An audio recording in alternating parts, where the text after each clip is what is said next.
Hello folks, how you doing? It's Richard here from Bikepacking Adventures, 8th of February. Why am I telling you? Well, it seems like ages since I've put a camera in front of my face. Even though there's always been content on the channel, I've been quite far ahead and I've had a bit of a break from being here behind the camera, so I'm not completely sure what I'm doing. Anyway, let's show you what today's adventure is all about. A mini adventure, I guess.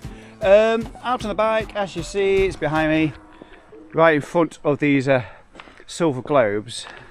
I'm at Lakeside Park in a little village on the east coast called North Somercotes, and I'm heading further down the coast at the moment.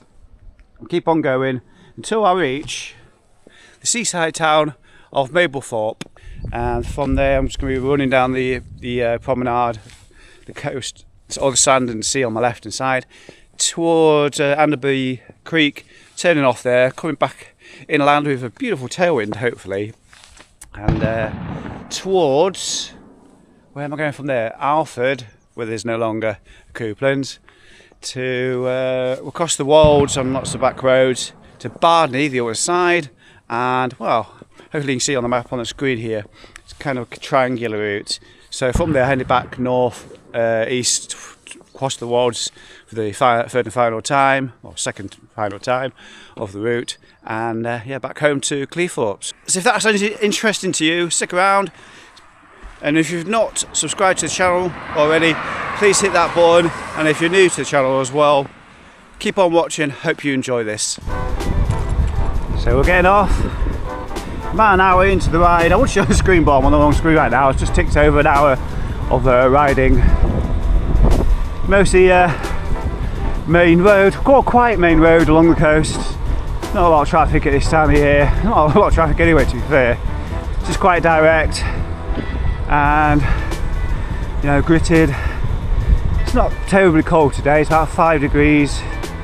There's a very chilly easterly wind coming off the North Sea. I'm riding with the Coros today. It's the Coros Dura. They did give me this for free. They're not paying me to say anything good or bad about it, and to be honest, I can't find anything bad. Well, there's one little niggle. It's a little bit laggy on the screen, but I can live with that because I'm spending hours on the bike. So one microscopic, not quite instantaneous flick between screens doesn't really bother me too much. The amazing thing about the Coros though is the battery life, and if you've been watching the channel for a while, since I got this back in November, it's just, I think I charged it 4 times. I'm not joking, and I've been out to more or less every weekend riding. I do know on my last ride it went from 65% to 61%, and I did about 120 kilometres, you know, so I was on it for a good day of riding really. And it's never crashed once, never let me down.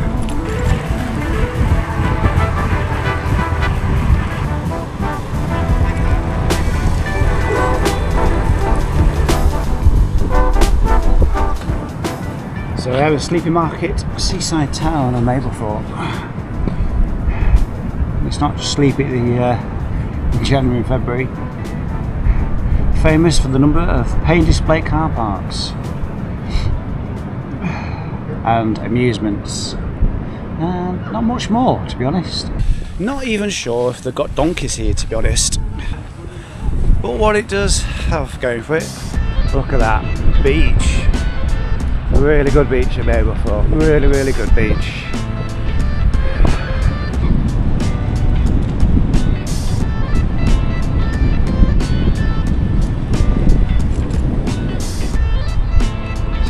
Apparently I've got this for the next 4K. Awesome. These tyres, those slicks on. Feel as though I'm going to have to come back on the road. Right. Maybe we'll get better. Then again, maybe not. Do you want to see beach ruts? This is the place to be, the sun's one. I wonder if anybody actually stays in there in the summertime. My chain is not loving the sand, as you can imagine. Oh, it's turning into sand again. Oh, I have to pay attention. Camera away. Well, I'm impressed. If you're running around these parts, you're going to love this. Well, so far so good anyway. So I'm on Hut-off Bank between the end of Mablethorpe heading down to Chapel St Leonard, and look at this road. I hope it keeps going. It's all been resurfaced. It was a bit of a nightmare before.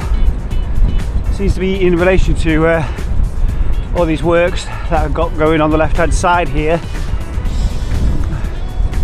I can't see it going all the way along, but I shall report back when I do get to the end of this. Well, good news is they are working on the entire road, so thumbs up for that.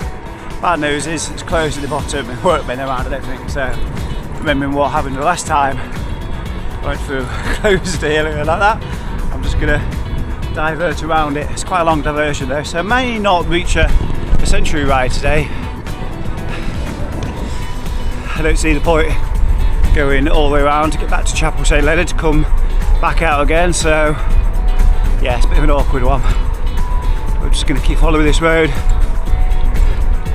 towards Alford now, where I'm going to stop at the co-op.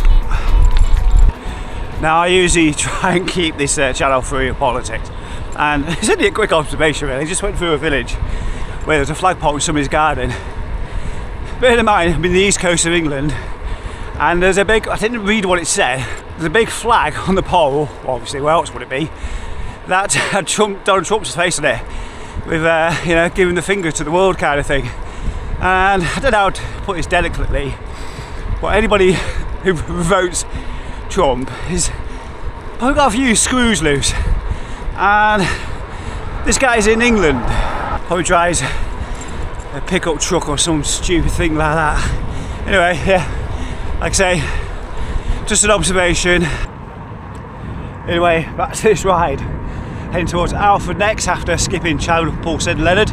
Probably cut about 4k off the ride, and it was only 2k over the century, so I'm going to probably be a little bit short, but kind of past that stage of caring about centuries now. So let's get the distance done, get a good long day on the bike, good training for what's to come later this year. I'll drop a link in the corner screen to what's exactly good up for me in 2025 if you want to go watch it. Lots of bike packing trips, even an ultra race in there as well later. A bit of a change of plan. As I was going through Billsby, I forgot there's a petrol station here, a Spa. Well, guess what? Hot food. I have to remember this for a future ride, I think. Can't beat about hot food on a cold winter's day. I'll try and work out how to get to this tonight. You amuse yourself while I'm trying to get into this. Oh my word.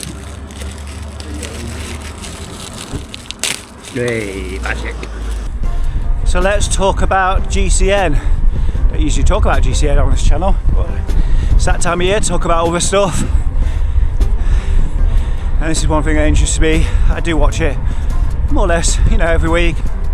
Even though the rest of the cycling world, cycling media, is talking about the demise of Eurosport, GCN has yet to say a word. You'd have thought enough time would have passed since their relationship with Eurosport to actually at least acknowledge it somehow.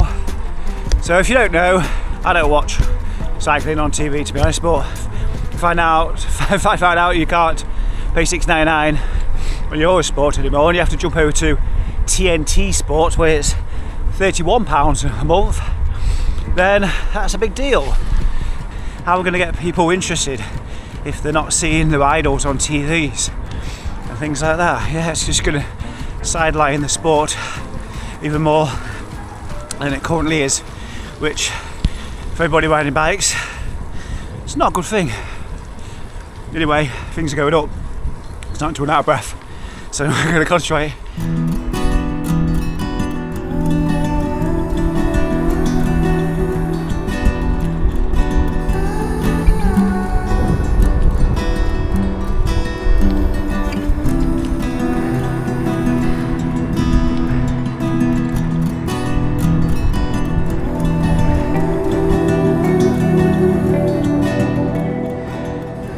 later this year in May, I'm going to be riding a Sportif. It's one I often do. I think it must be that the 4th or 5th time I've done it, and that's the Lincoln Grand Prix. I'll stick a link down below. I've got a cheeky little discount, go check it out if you fancy signing up. Good thing about this Sportif as well, there's a closed reverse section in there. It's a top 100 UK climb, one of Simon Warren's. Fancy ticking that off if you haven't already, and if you have, come back and do it again. Did I say it's cobbled as well?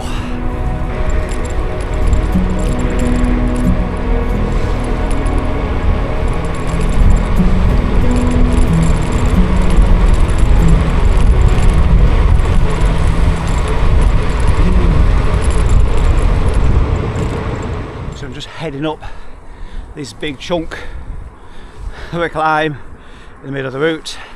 It's the South Tetford climb. It's a long drag up to the crossroads, and then from there I'm going down Belchford Hill, up those two rollers the other side, down towards Hemmingsby, follow that road all the way to Bardney. Yes, that's it. Right, anyway, this is hard work, so I shall concentrate on trying to get up it. Okay, hopefully I'm not going to jinx it, but it's just gone 1 o'clock, coming into Bardney, and on a Saturday, I think the world famous Butchers of Bardney that I've talked about on the channel in the past, I think it closes at 2 o'clock on a Saturday, fingers crossed, so I may well have another baguette. In the past I used to go like egg and bacon. It's actually beautiful, highly recommend it if you're in this part of Lincolnshire. Butchers of Bardney. Don't go on a Sunday though, because you're disappointed because it's closed. Here we are.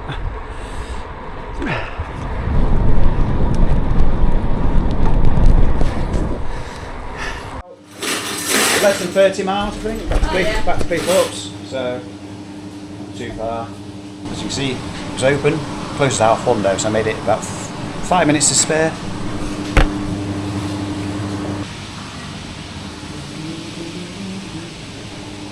Check out those sausage rolls, yummy. And I've got the baguette stuffed down my jacket there. Just wanted to get going, warm up a bit, don't just linger around too long.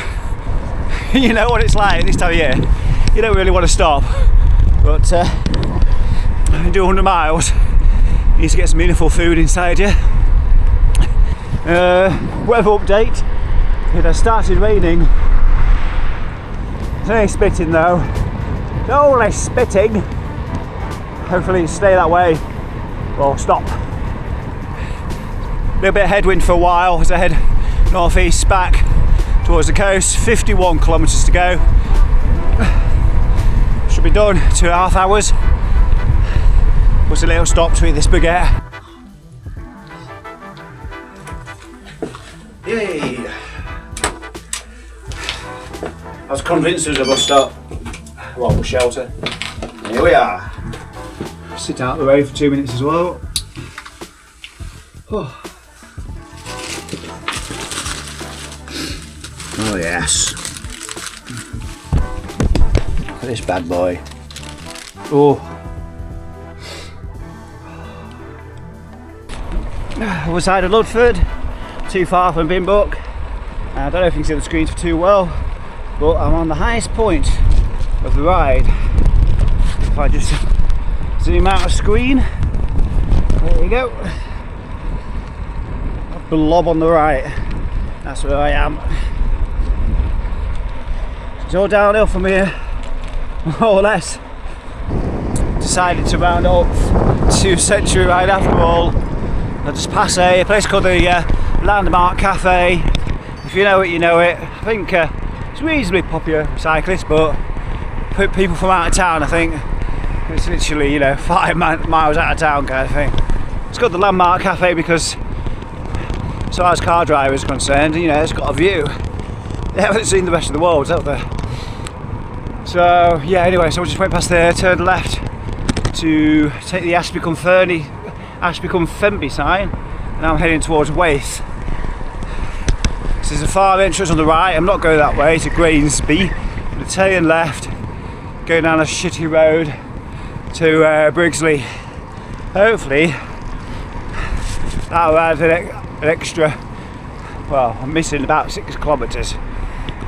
Maybe that'll bring me closer anyway.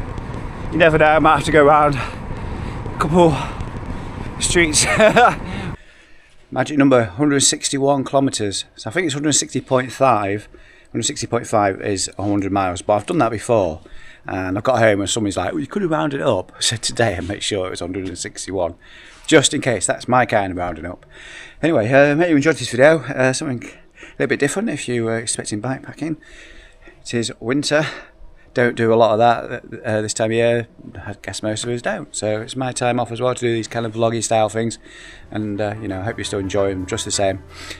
Like I said earlier, got lots planned for this year, so I'm looking forward to sharing those journeys with you. And if you want to come and join the journey with me, hit that subscribe button, give this video a thumbs up as well while you're there. And yeah, I'll see you in the next one. So take care. Bye bye.